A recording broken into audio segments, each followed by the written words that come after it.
Hello and good morning and welcome to this civic commemoration of the Holocaust Memorial Day.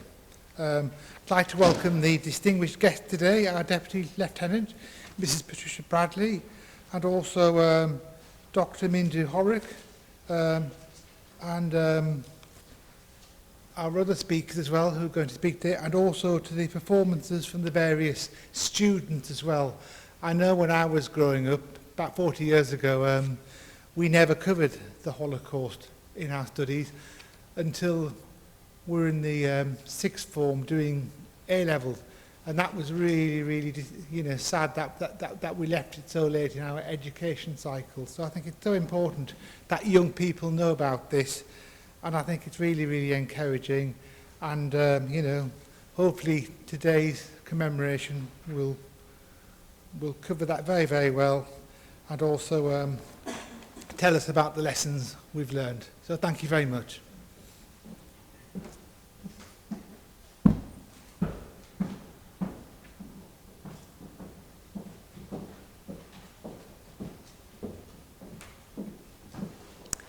Good morning, everyone.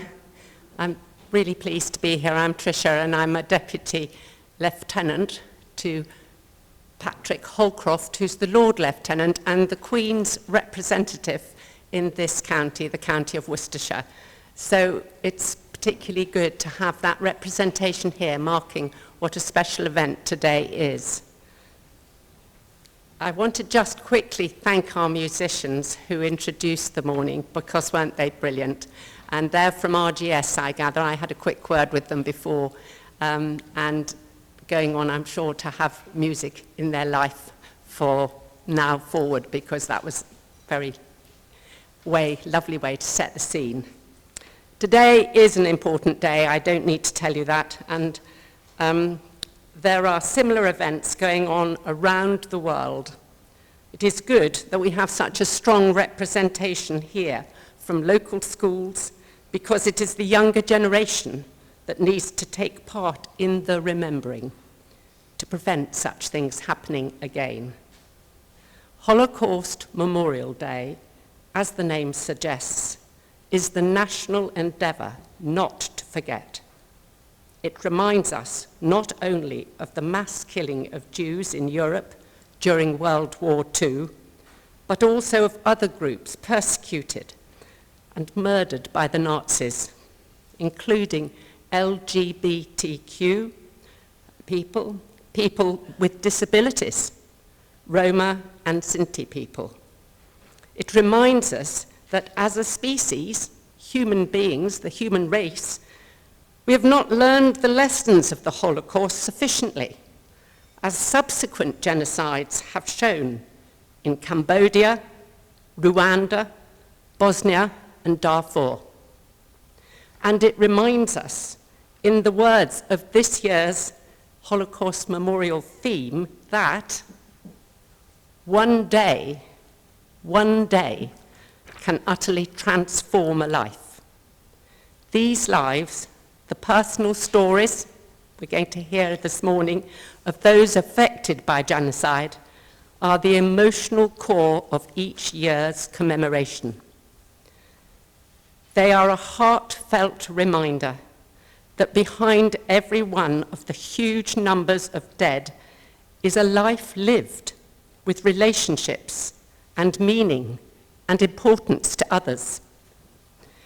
As with other memorial events, a key part of remembering is to redouble our commitment to prevent such things happening again.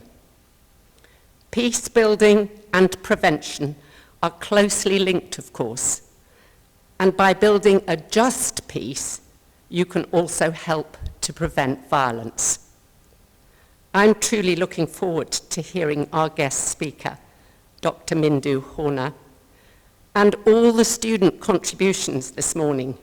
And it is good to know that today's occasion is supported by the University of Worcester, Worcester City Council, Platform Housing Group, and the Worcestershire Interfaith Forum. And it's the representative of that forum who I want to introduce to you now, the Reverend Helen Kane. wherever she is. Thank you very much. Thank you.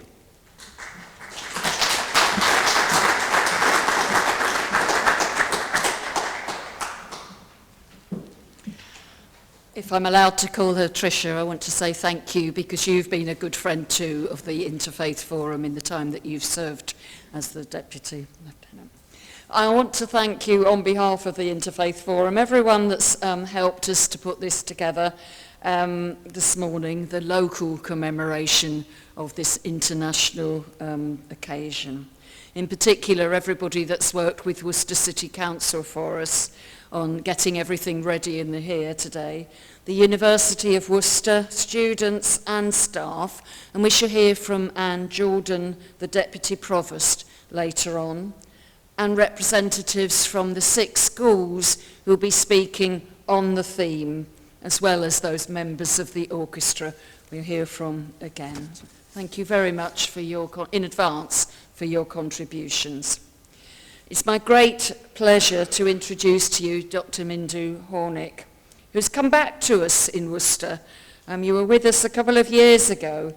She's come to share something of her story and of her message of why it is important that we all remember. Dr. Mindu Hornick was born in the former Czechoslovakia, is a survivor of Auschwitz, and a well-known speaker and to schools and students all over the West Midlands.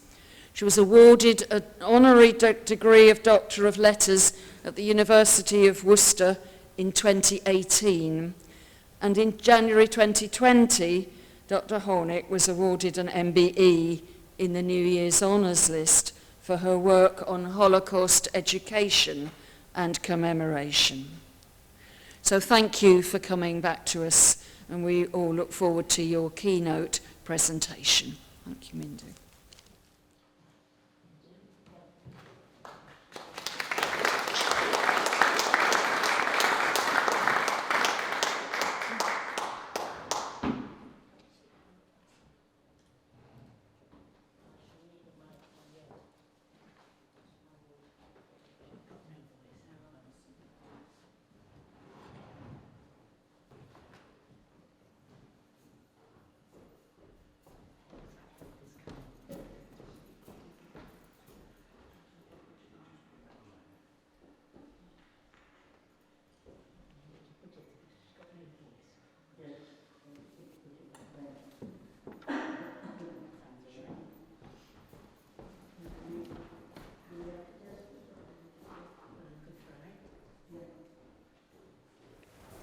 Ask them if yes. they can hear. Can you hear me? Yes? Good. Even at the bottom? Yes, at the bottom, can you hear? Yep. Good morning, distinguished guests, ladies and gentlemen. My name is Mindu Hornick. I am a survivor of the ghetto, Auschwitz concentration camp and slave labor camp. The theme for this year is one day.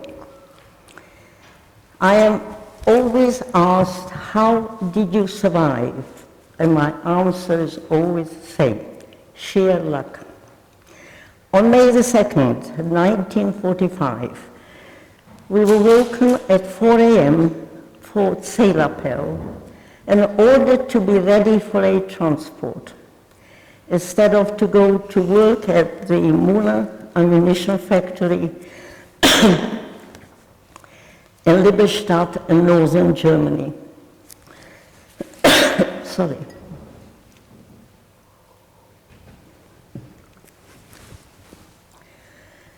Our guards seemed agitated.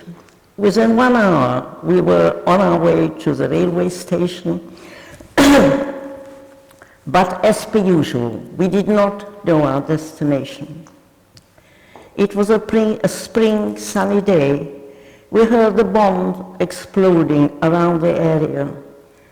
We boarded the train, and as we were traveling through Etten, the British Air Force bombed our train, killing the train driver and many of our girls.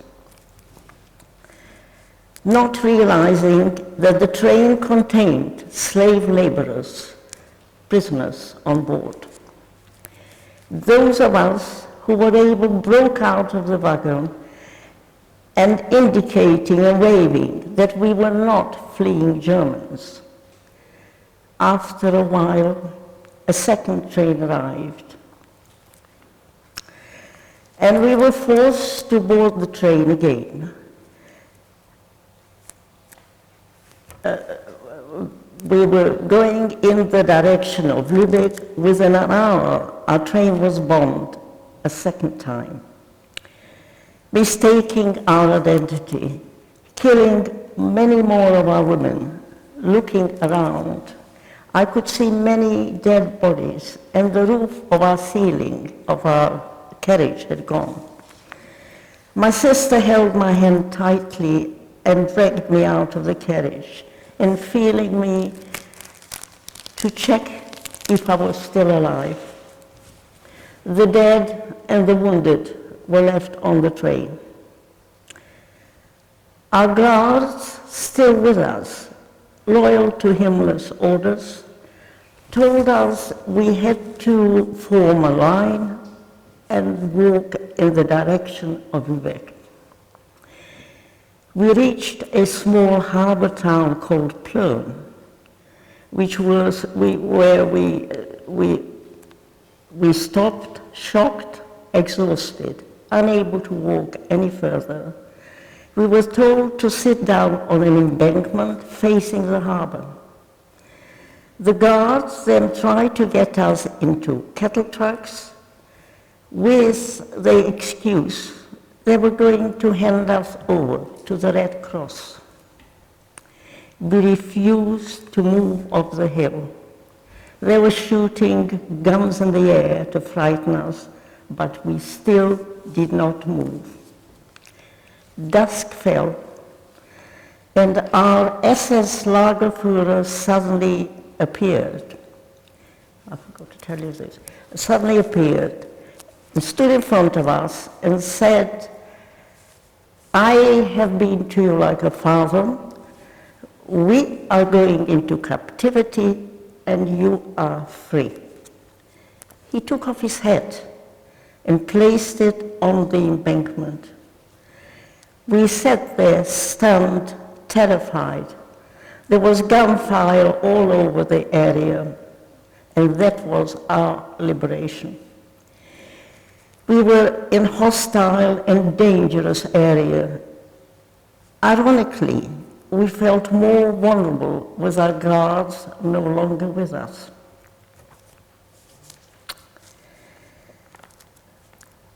We were starving and thirsty. The grass on the grass and the early trees on the leaves in early May were a godsend to us, manna from heaven. 48 hours later, the British medical unit arrived and took charge of us, housing us in a big school, and started to treat the sick and the wounded. The British Medical Corps were absolutely shocked as to the state of us.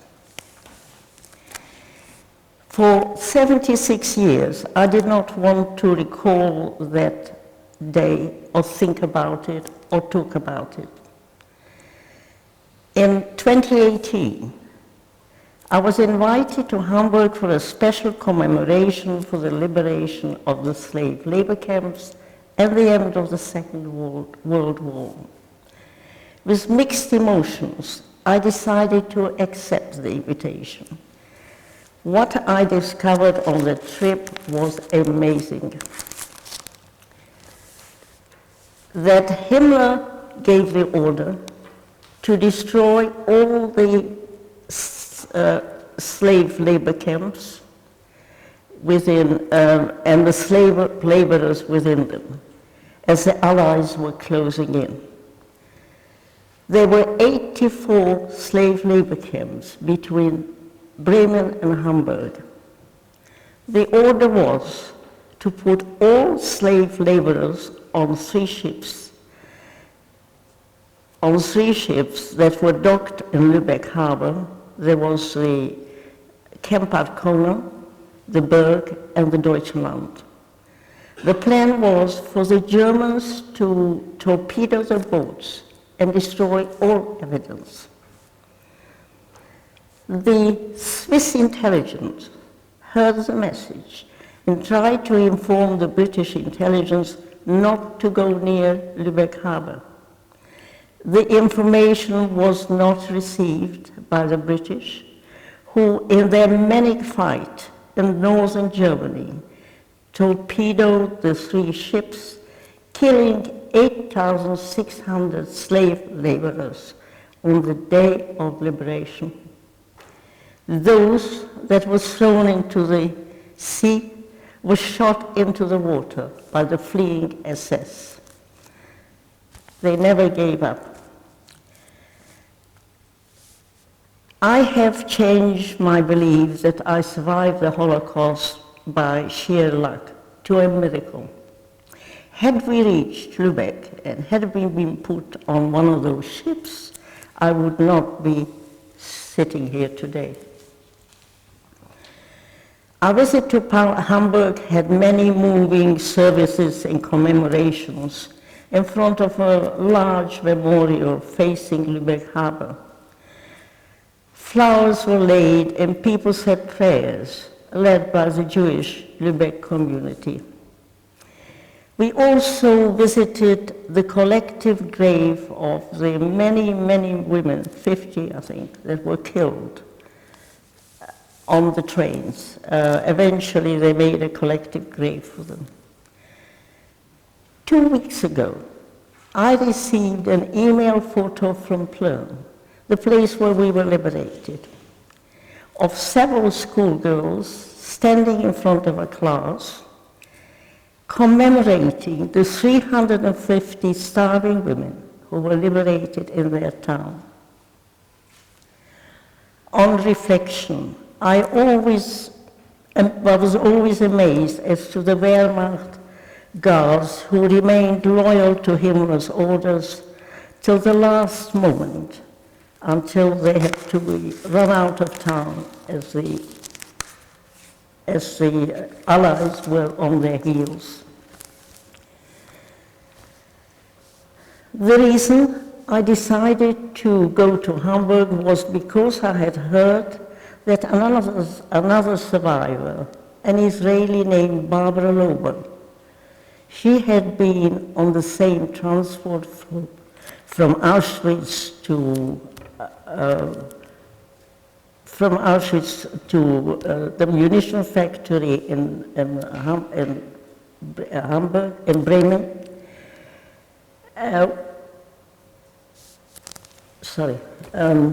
Ammunition factory transported to Lübeck, the same as my sister and I. She remembered two young girls, she remembered 2 young sisters, and found out that we had survived and wanted to meet. She too was going to Hamburg. Barbara was 3 years older than me, still very upright and sprightly and fully compos mentis. She remembered many things from that day, and she shared them with me, including the fact that the Lagerführer took off his hat and put it on the embankment, something that I did not remember at all.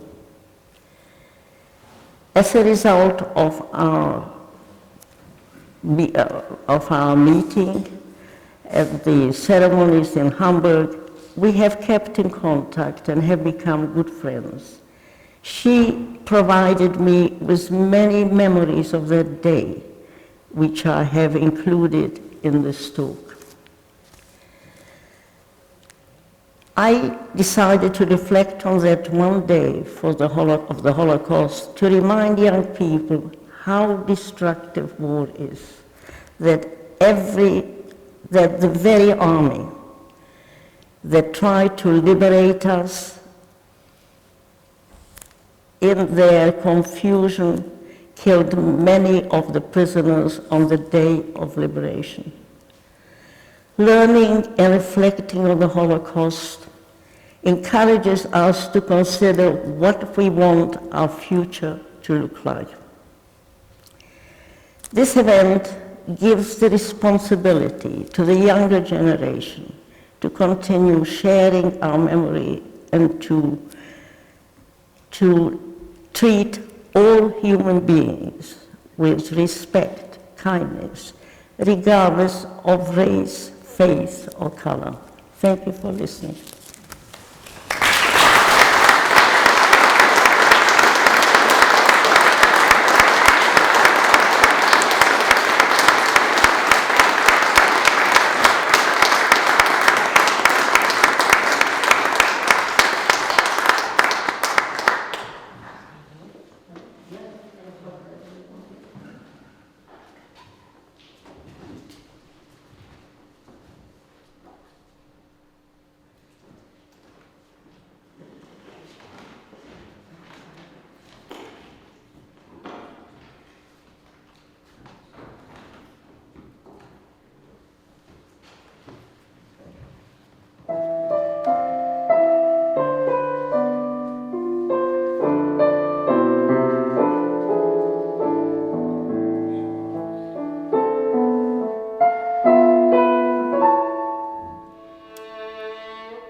Thank you. We do now have the contributions from the other schools, some of the other schools in the city, from Nunnery Wood, from Christopher Whitehead, King's School, from Tudor Grange, Blessed Edward Alcorn Catholic College, and Bishop Peran.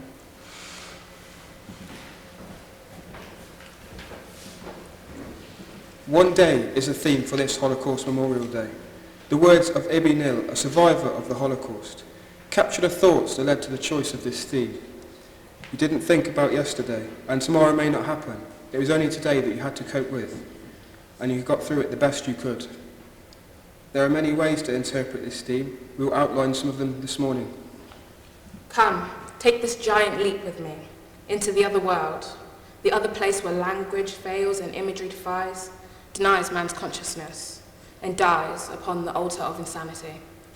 Come, take this giant leap with me into the other world, the other place, and trace the eclipse of humanity, where children burned and while mankind stood by, and the universe has yet to learn why, Those are the words written by Sonia Weitz, a survivor of the Holocaust.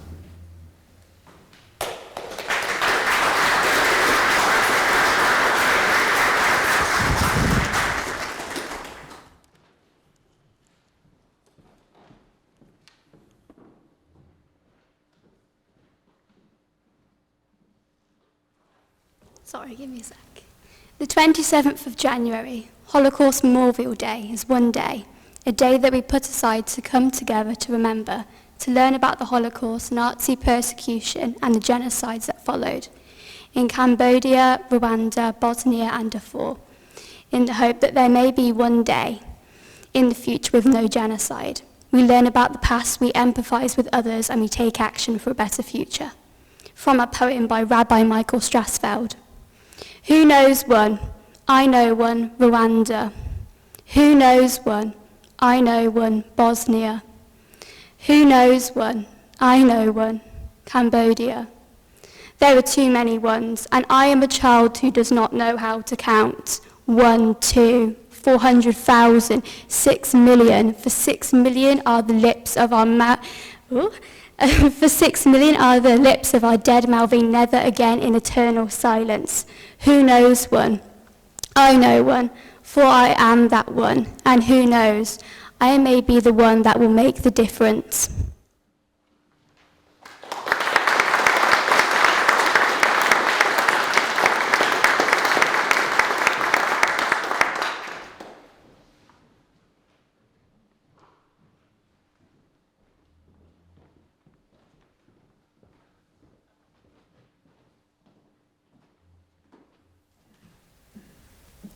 What happened in Warsaw on the 19th of April 1943? Nazi Germany had invaded Poland 4 years earlier, in 1939, and started establishing ghettos in spring 1940 to segregate, dehumanize, and control the Jews. The largest of the ghettos was in Warsaw, where over 400,000 Jews were contained in 1.3 square miles of the city, with poor sanitation, limited food, and cramped conditions. It is estimated that 92,000 people died because of the squalid conditions. On the 19th of April 1943, the Jewish inhabitants of the Warsaw Ghetto fought back against the Nazi regime. It's Burning by a poet unknown. The roof is burning. Flames arise from the cellar. Chimneys break. Stairs hang. Knives and axes overhead. Sparks on the walls, roof in flames, so we jump from step to step, falling debris, hot and red, knives and axes overhead. I fly like a bird in air, and the fire burns my feet. If I swim like a fish in water, I dissolve in fiery heat. Flying where it's cool and far, I ride the current of the wind. A beast leaps up at me and gives me a chase with a sharp red tongue. If I become the blowing wind, whistling down chimneys and valleys, I change into a howling dog and a jackal in the desert. So my life goes up in smoke. I'm a wandering, homeless waif. Though I've not begun to live, I'm a wind that wails and wails.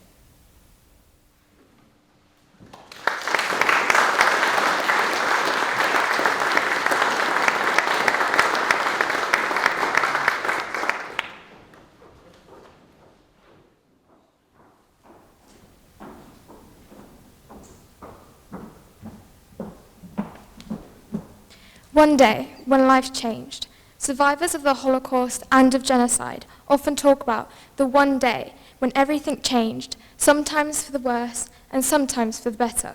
Ibi Nil feels that from one day to the next, everything changed, and yet nothing had changed. One day, Gretel, my school friend, greeted me with an embrace. The next day, she ran across the road and turned her head away so as not to acknowledge me. One day, Franziska Schwarzmickers was sterilized by the Nazis because she was deaf. They believed that disabled people were imperfect and worthless. One day, the Nazis took control of Franziska's body, of her life choices. The Nazis wanted to prevent people they deemed unfit from being able to procreate. It has been estimated that between 1933 and 1939, 360,000 individuals were forced and subjected to sterilization because they had physical or mental disabilities or perceived to have any disability. In Darfur, there was a defining day for Pfizer, following a civil war in 2003, which has left millions of people displaced. The Sudanese government has supported Arab militia who have destroyed hundreds of villages and murdered thousands of people. Pfizer was targeted by the Sudanese government for supporting victims of the genocide. And so she says, "One day, I decided to leave my country. It was a hard decision, but there was no other way. I left my home, my friends, my people. I left all my belongings. There was a book on a table near my bed, open to page 49, waiting for me. On that one day in Srebrenica, these are the moments Jamil will never forget. I remember our last meal, the last chocolates we shared, and the clothes he was wearing. His watch stained with his blood. How come I remember the breakfast from this day? How is that possible? So many details are in my head. I was 12 and he was 16, the day he was killed. Since then, I see life before and after his death, while others see it before and after the war. 3rd of May, 1995, is the date forever ingrained in my memory. It was the day my childhood ended."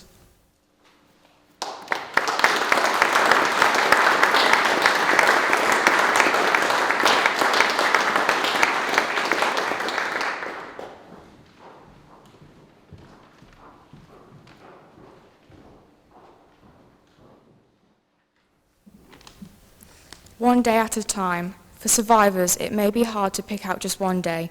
For many, to keep going through each and every day was a huge struggle, with no end in sight and no glimmer of hope that the next day would be any better. For many, one day was grindingly and dully like all the others, with no chance of improvement or change. One day seemed to last for years, and every day of their life was a day of suffering and torment, wrote Chiel Reichman in his book, The Last Jew of Treblinka. The genocide in Rwanda lasted 100 days, beginning after the plane carrying the president was shot down on the 6th of April 1994. The genocide followed decades of tension between Hutus and Tutsis. Beatha Uvazanika recalls how, having watched fellow Tutsis around her being murdered, and on many occasions thinking that she was going to be murdered, every one of those 100 days was dangerous. For Frida Umahozai, the one particular thing that helped her cope was prayer. She prayed that everything she cried to, then she got up, wiped away her tears and told herself that she had to be better, she had to keep going, she had to feel hope for a future, to feel faith. I picked up my discouragement and turned it into faith. During the Cambodian genocide of 1975 to 1979, approximately 1.7 million people lost their lives. The Khmer Rouge regime, headed by Pol Pot, combined extremist ideology with ethnic hatred. Their shameful disregard for human life led to repression, misery, and murder on a massive scale. Every day in the camp, Simone Leng would say to herself, "I will survive, I will not die, I will bring my story to the world so they know what happened to my people, to my country."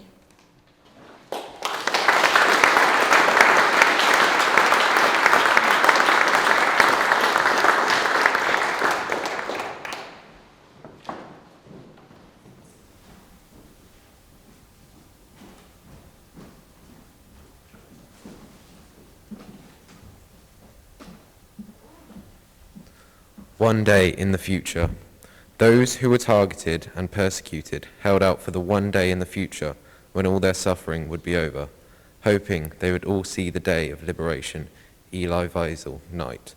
Let that day come soon and in our time. On Holocaust Memorial Day, we learn from genocide for a purpose, to build a better future. When we look ahead to one day with no genocide, what do we need to do today to achieve this? We can use this theme to motivate us to speak out when we see injustices, prejudices, and identity-based violence. A poem by Judy Chicago. And then all of what has divided us will merge, and then compassion will be wedded to power, and then softness will come to a world that is often harsh and unkind, and then both men and women will be gentle, and then both men and women will be strong, and then no other person will be subject to another's will, and then all will be rich and varied, and then all will share equally in earth's abundance, and then all will care for the sick and the weak and the old, and then all will nourish the young, and then all will cherish life's creatures, and then all will live in harmony with each other and the earth, and then everywhere will be Eden once again.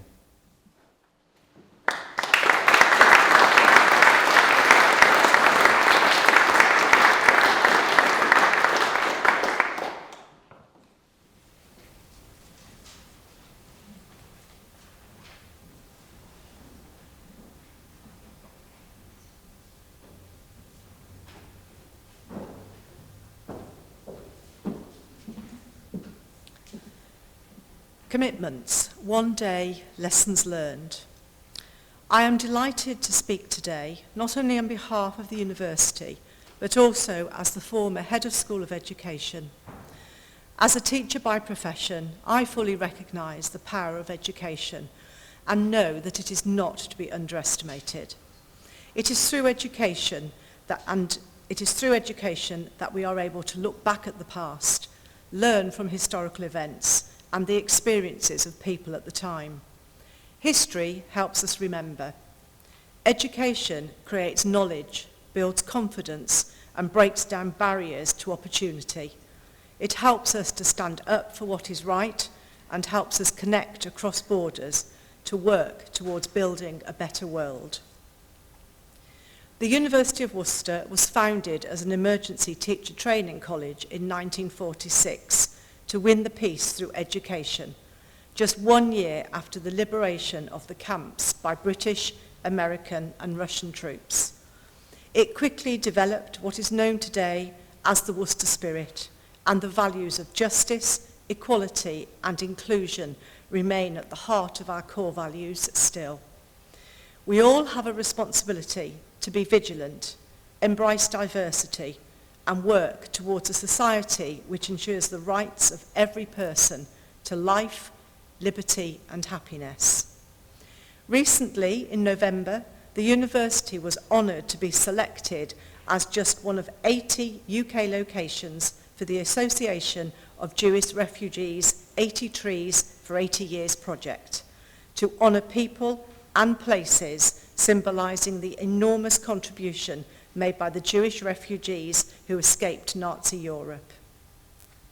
An oak tree has been planted at our St. John's campus as a continuing symbol of hope, education, and democracy, and as a reminder to us all to never let hatred into our lives, to stand together against all forms of racism and discrimination.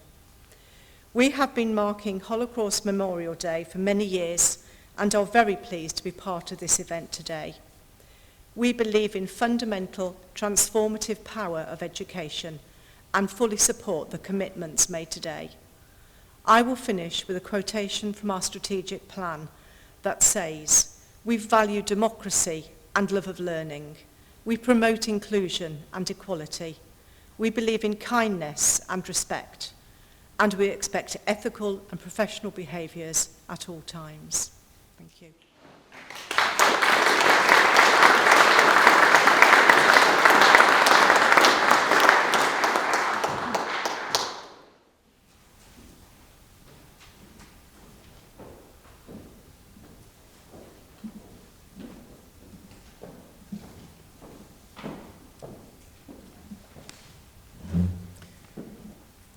A statement of commitment for Holocaust Memorial Day.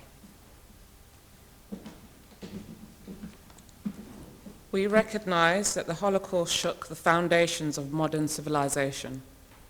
Its unprecedented character and horror will always hold universal meaning.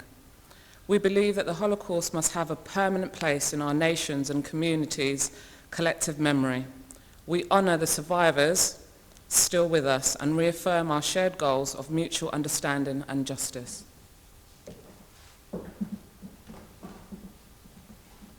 We must make sure that future generations understand the causes of the Holocaust and reflect upon its consequences. We vow to remember the victims of Nazi persecution and all of the genocides. We value the sacrifices of those who have risked their lives to protect or rescue victims as a touchstone of the human capacity for good in the face of evil.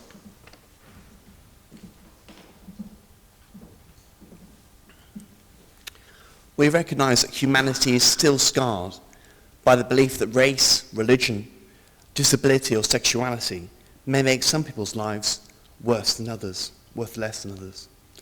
Genocide, anti-Semitism, racism, xenophobia and discrimination still continue. We have a shared responsibility to fight these evils. We pledge to strengthen our efforts to promote education and research about the Holocaust and other genocides. We will do our utmost to make sure that the lessons of such events are fully learnt. We will continue to encourage Holocaust remembrance with events like this. To commemorate Holocaust Memorial Day, we condemn the evils of prejudice, discrimination and racism. We value a free, respectful and democratic society.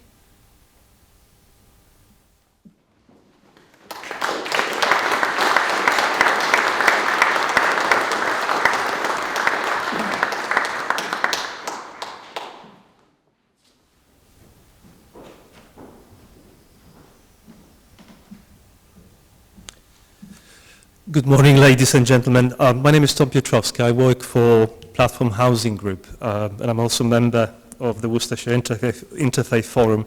I'd like to say a few words about the little leaflet that you should find on the seats where you are.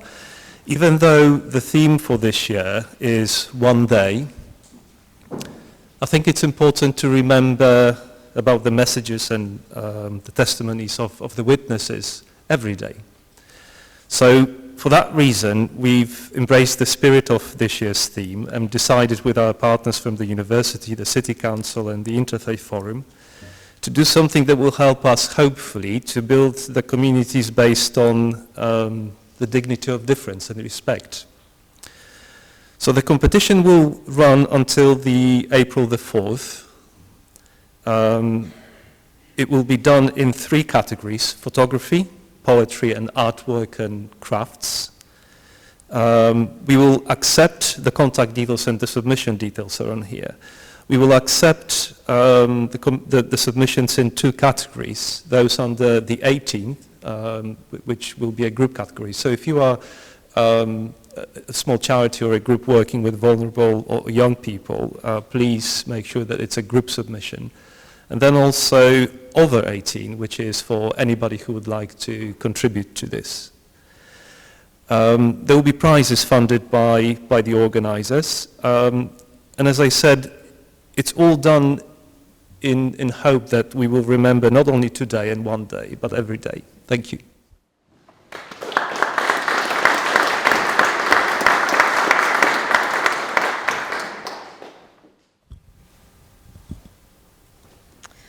I'll take this off.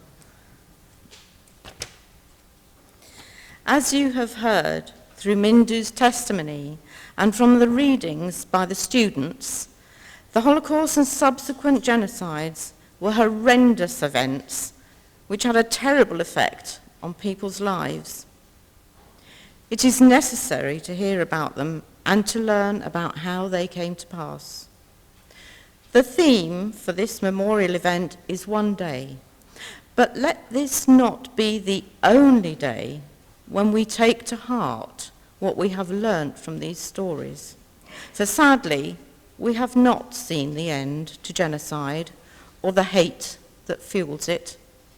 We can all do our bit to stand up against hatred wherever we find it. One day is a snapshot in time. It doesn't give the full picture, the context, or the background, but it can help to bring a piece of the full picture to life. It is a starting point to learn more about the Holocaust and subsequent genocides. I would like to thank Deputy Lieutenant of Worcestershire, Trish Bradbury, for coming today. This is a particularly important engagement for her, as not only has she represented the lieutenancy on the Worcestershire Interfaith Forum and has been a wonderful support to our work, but this is sadly her last engagement in this role before she retires. So I'm so glad that you could make it today.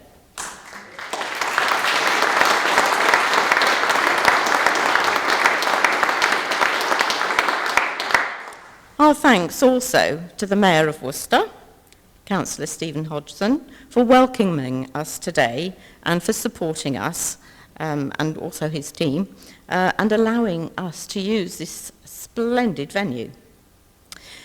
It is so important for young people to be involved in Holocaust remembrance. So I would like to thank all the students who have taken part today, both from the local schools and the university.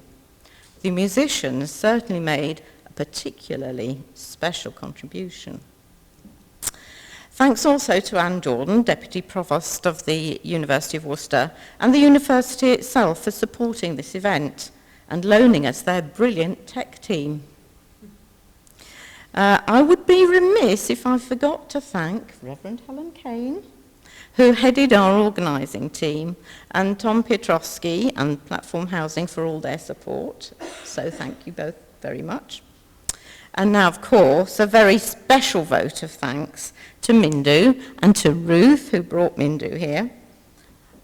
It's not easy for Mindu to talk of her terrible experiences. It must cause tremendous rollercoaster of emotions whenever she speaks of them. We really appreciate you coming today and telling us something of your story. Hold on.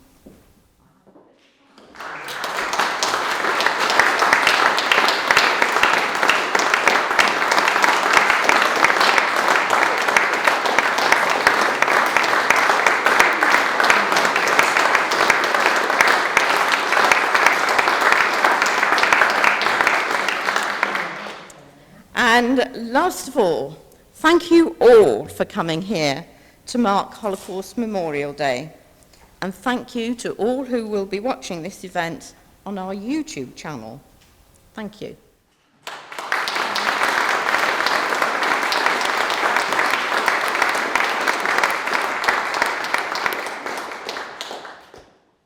Oops, I'm an unscheduled speaker. But I want to tell you what it feels like to come to a place here, Worcester, where there are hardly any Jewish people. I'm Jewish. I'm the chairperson of the Birmingham and West Midlands Jewish community.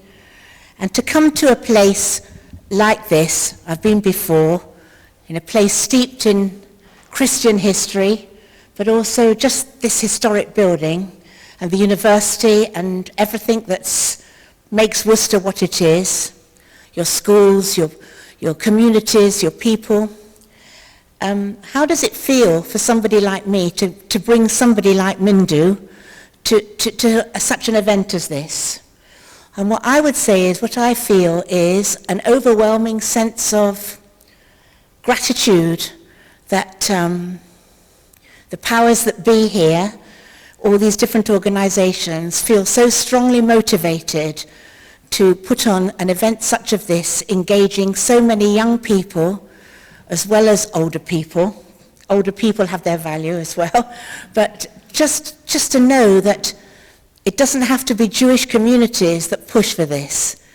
I can't tell you how important this is. I serve on the Birmingham City Council steering group for Holocaust Memorial Day, and every time a decision is going to be made, I'm always asked, what do you think of this and what do you think of that?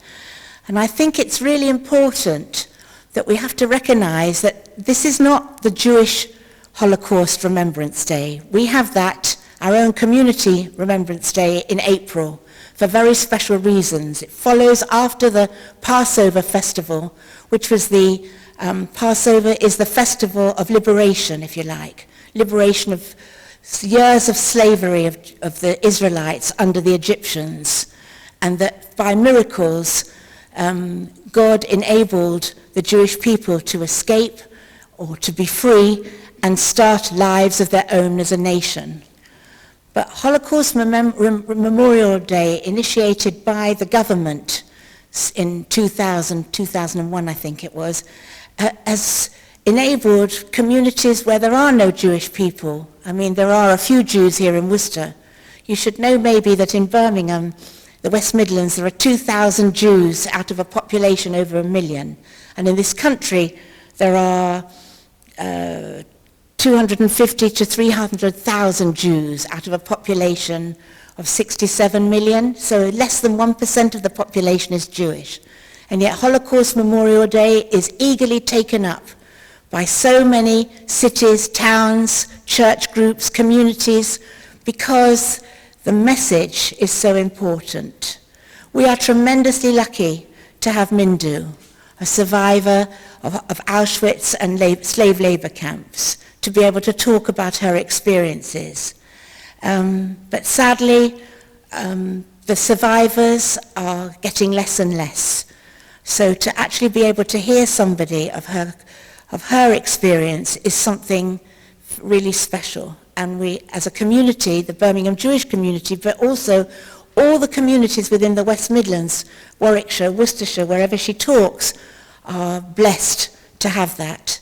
And I hope you carry on, Mindu, for many, many more years.